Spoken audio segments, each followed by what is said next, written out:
has already pointed a finger at your government, and every decision that is going to be made at the UN Assembly, Kenya is one of the signatories, a representative. You are our representative at the UN Assembly, and they have already shown that they don't have trust in your government. Please, where are we heading to? Kwa majina naitwa Calvin Sonyango, mzaliwa wa Homa Bay, mkaji wa Nakuru County. Nilikuwa nataka niulize swali kwa serikali ambayo inatuwakilisha saizi wa Kenya Kwanza, kwamba tumejua vizuri katika katiba kwamba wakati kuna shida mahali, national disaster, kama kuna insecurity, under the National Police Service Act, there is a structure to deploy the security. North Rift, tumeona polisi wako pale, wanajeshi wako pale. Hatujui mkakati gani ambaye the ministers concerned, one Professor Kindiki na Eden Bare Duale, deploy two separate forces. We want the government to come clean, because deployment of the military for local Mwananchi who is not armed, or the few who are armed, first, polisi hawajasema wameshindwa na wanajeshi wamepelekwa pale. At what cost, the parliament asked, but hatukupata satisfactory answer. At what cost wamepelekwa wanajeshi pale? Kwa sababu hiyo ni ushuru ya wananchi. We want the government to take responsibility for the deployment of the military in North Rift. Ana ile masaibu ambao wanaona, kwa sababu watu wanatolewa katika vijiji, hawajui mahali wanakoenda. Unaacha familia yako, unaacha your land, hujui mahali unaenda. So the government has the duty to protect the property and life of the Kenyan citizen. And the buck stops with the head of state, through the cabinet that he has also appointed. We need an answer to that deployment. Two, it is now the second time in a different regime enye tunaanza kusikia maneno ya fertilizer tena. The other time in Ruto's government, in Uhuru's government, together with the deputy Ruto, kulikuwa na maneno ya mahindi, sakata ya mahindi. Sasa hizi ni sakata ya mbolea, bado Eldoret. That is your home turf, Mr. President. What is happening? And that is the land that is rich in terms of production of maize growing. Eldoret, Trans Nzoia, that region. Please tell us what is happening with the 10 billion scandal for the fertilizer in Eldoret that the fourth estate has just mentioned in the newspaper. Another point, we've seen the top UN official having shown mistrust with your leadership. With the cabinet that you appointed and was sworn in, is the image of that cabinet able to lobby investors from the west or to the east? If one of the top brass UN officials have shown mistrust with your government, where are we heading to? We know in UN Assembly there must be a debate when the debt ceiling is up in the air. Like right now, $1 is equivalent to around 150 Kenyan shillings.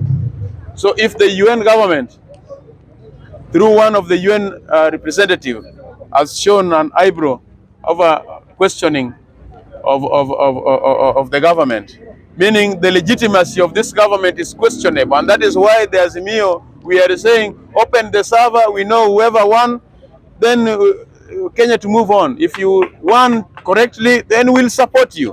If you didn't win, then please hand over the power. Because if UN has already pointed a finger at your government, and every decision that is going to be made at the UN Assembly, Kenya is one of the signatories, a representative. You are our representative at the UN Assembly, and they have already shown that they don't have trust in your government. Please, where are we heading to? Open the server. That is the simplest thing. In fact, even before lowering the cost of living, open the server. We know whoever won, then we give you the support. If it was you who won the election, then we will give you the support. We'll ask the opposition to support you to stop the demonstrations so that the government can continue. But if the result is the other way, please, it is not right to steal a victory, because more miserable things will happen. Like now, unknown diseases are now cropping up, schools are being closed, no salaries for the civil servant, and more are yet to come. If the server is not opened, more are yet to come. More disasters will come, short rainfall leading to poor production in our crops, and the factories will also collapse. The investors are running away. So if we don't want to go to that corner, please, before the talks began, open for us the server. It is our right to do the election audit, because it is our taxpayers that was used to acquire the materials. We don't know what happened with the guys who are found in possession of electoral materials, the Venezuelans, because that is an election offense, being in possession of an IBC material like the stickers, and you are not an IBC official.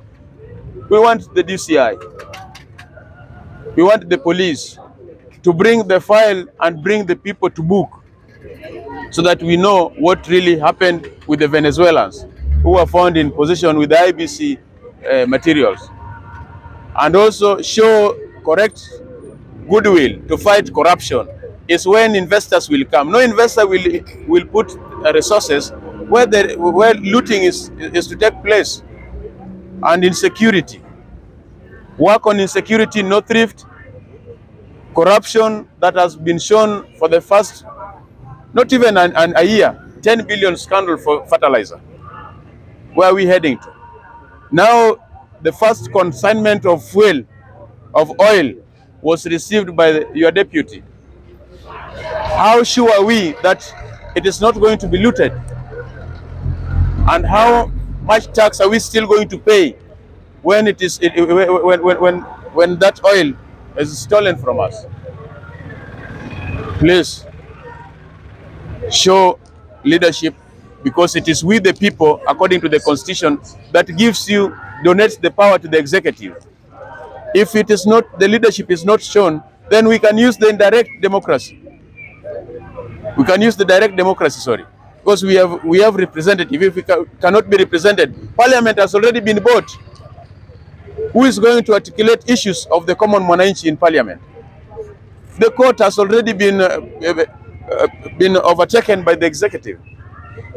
Where shall we lean on? Please, those are my remarks for this morning and for today. Thank you.